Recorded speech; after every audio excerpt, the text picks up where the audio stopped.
अस्सलामुअलैकुम। आज की इस वीडियो में हम धातें और गैर धातें जो कि मेटल्स एंड नॉन मेटल्स हैं, इनके मुताल्लिक़ सवालात के जवाबात सीखेंगे। तो पहला सवाल देखिए यहाँ पर, धातों की वो सलाहियत जिनके ज़रिए इनको हम तार में तब्दील कर सकते हैं, तो इसको हम तार पजीरी कहते हैं।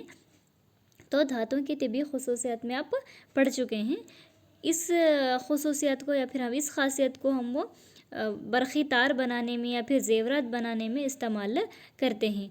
तो अगला सवाल देखिए, धातों की वो सलाहियत जिनके ज़रिए इनको पीट कर पतली चादरों में तब्दील किया जा सकता है, इसका जवाब वर्ख पजीरी है।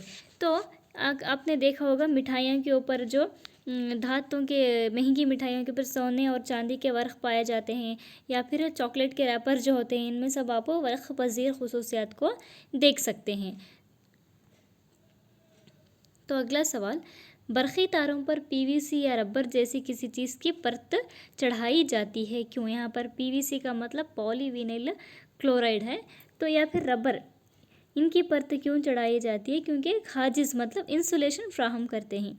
क्या होगा अगर बरक़ी तारों पर इनकी परत नहीं चढ़ाया जाए? तो जो है शॉक लगने का अंदेशा ज़्यादा होता है, क्योंकि धातें बर्फ़ के अच्छे मौसिल होते हैं, इसलिए हम इनको पीवीसी या रबर जैसे अशिया से ढक देते हैं ताकि हाजिज़ फ्राहम हो।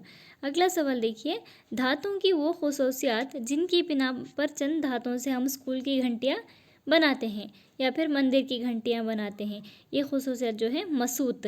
तो आप सब ने पढ़ा है, धातें जो है पुर आवाज़ होती हैं। इन खुसूसियत के बिना पर हम इनको स्कूल की घंटियाँ बनाने में इस्तेमाल करते हैं। अगला सवाल, इनमें कौन सी धात कमरे की दर्जे हरारत पर रखीक है? यहाँ पर रखीक का मतलब माया है। तो यहाँ पर देखिए, एल्युमिनियम, कैल्शियम, सोडियम, ये तीनों ठोस हालत में पाए जाते हैं। मरकरी, जिसे हम पारा भी कहते हैं, जो आप थर्मोमीटर में इस्तेमाल करते हैं, ये कमरे की दर्जे हरारत पर जो है रखीक हालत में पाया जाता है। देखिए यहाँ पर, धात जिसको चाकू से आसानी से काटा जा सकता है। चंद एक धातें जो हैं नर्म होती हैं। यहाँ पर सोडियम है।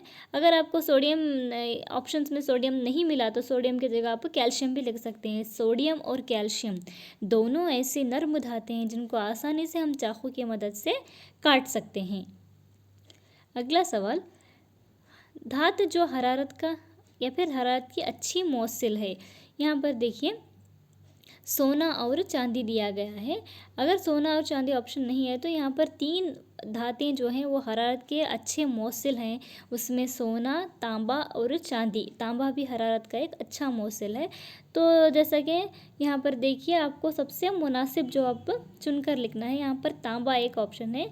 तांबा, सोना, चांदी अगर ऑप्शन होगा तो आपको वो चुनना था, मगर यहाँ देखिए सोना और चांदी लिखना है।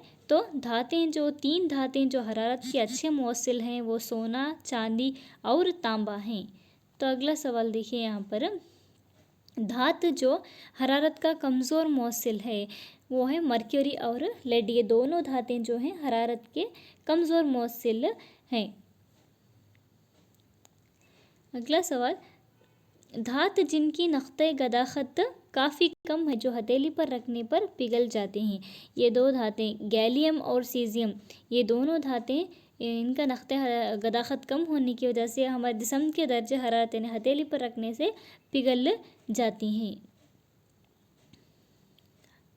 यहाँ पर देखिए अगला सवाल, जब गैर धातें पानी में हल होते हैं तो क्या बनाते हैं? ये तेज़ाबी ऑक्साइड बनाते हैं। जब गैर धातें पानी के साथ तामुल होते हैं तो ये तेज़ाबी ऑक्साइड बनाते हैं। यहाँ पर अगला सवाल, जब धातें पानी में हल होते हैं तो असासी ऑक्साइड बनाते हैं। यहाँ पर देखिए, कार्बन जो गैर धात है, इसका बहरूप जो बर्फ़ का अच्छा मौसिल है। तो कार्बन के बारे में आपने पढ़ा है, ये धात नहीं है, लेकिन इसका एक बहरूप जो है वो ग्राफाइट है। ये बर्फ़ का अच्छा मौसिल है। हीरा, चारकोल, कोयला, ग्राफाइट, ये चारों भी जो हैं कार्बन के बहरूप हैं, मगर इसमें ग्राफाइट जो है वो बरक़ीरों का अच्छा मौसिल है। अगला सवाल, ऐसे धातु ऑक्साइड जो तेज़ाब और रसायन दोनों से तामुल करके नमक और पानी बनाते हैं, इन्हें हम एम्फोटेरिक ऑक्साइड कहते हैं। यहाँ पर देखिए, ये धातु ऑक्साइड हैं जो तेज़ाब और रसायन दोनों से तामुल करते हैं और नतीजे में नमक और पानी बनाते हैं, इन्हें हम एम्फोटेरिक ऑक्साइड कहते हैं। अगला सवाल, पोटेशियम और सोडियम को पानी में या फिर हवा में नहीं रखा जा सकता, बल्कि इन्हें मिट्टी के तेल में रखा जाता है। तो देखिए, यहाँ पर पोटेशियम और सोडियम ये दोनों बहुत तेज़ तामुल पजीर धाते हैं। अगले वीडियो में हम जो तामुलाती सिलसिला देखेंगे वहाँ पर, या फिर किताब में आप अपनी देखिए, तामुलाती सिलसिला जो धातुओं का है उसमें पोटेशियम और सोडियम सबसे ऊपर पाए गए हैं। तो इनका मतलब ये बहुत ज़्यादा तामुल पजीर धाते हैं। अगर इनको हवा में या फिर पानी में रखा जाए तो ऑक्सीजन के साथ तामुल करके आग लग जाती है और बहुत ज़्यादा हरारती तवानाई खारिज करते हैं, इसलिए इनको हमेशा मिट्टी के तेल में रखा जाता है। तो इस सबक में आपको बहुत सारे मल्टीपल चॉइस के सवालात और जवाबात मिलेंगे। तो इसके इंशाल्लाह अगले 2 पार्ट में हम इस सबक को मुकम्मल करेंगे। अगर आपको ये सवालात पसंद आए तो आप इन नोट्स में लिख कर रख लीजिए और एग्ज़ाम तक इनका इयादा कीजिए। और आखिर में इस चैनल को सब्सक्राइब कर लें ताकि हर दिन आपको नए नए वीडियोस हासिल हों।